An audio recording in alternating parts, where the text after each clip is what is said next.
Hi అందరికీ ఎలా ఉన్నారు? ఈరోజు మన వీడియోలో ఎగ్ పఫ్ ఎలా చేసుకోవాలో చూసేద్దాం. తప్పకుండా ట్రై చేయండి. చాలా బాగుంది. ముందుగా ఎగ్స్‌ని బాయిల్ చేసుకొని, ఆ గ్యాప్‌లో ఆనియన్స్ అయితే కట్ చేసుకోవాలి.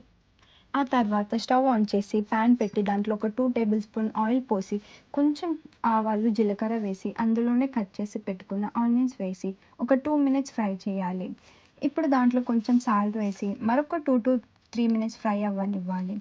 ఇప్పుడు అవి ఫ్రై అయిన తర్వాత, ఆ తర్వాత కొంచెం చిటికెడు పసుపు, ఒక టేబుల్ స్పూన్ కారం, హాఫ్ టేబుల్ స్పూన్ ధనియాల పౌడర్ వేసి, ఆనియన్స్ బ్రౌన్ అయ్యే వరకు ఫ్రై చేసుకోవాలి. లాస్ట్‌లో కొంచెం కొత్తిమీర వేసి దింపేస్తే సరిపోతుంది.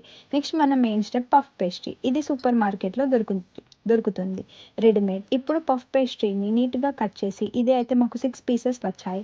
ముందుగా చేసుకున్న ఆనియన్ కర్రీ పేస్ట్రీ పైన పెట్టేసి అండ్ హాఫ్‌గా కట్ చేసిన బాయిల్డ్ ఎగ్స్‌ని పెట్టేసుకోవాలి.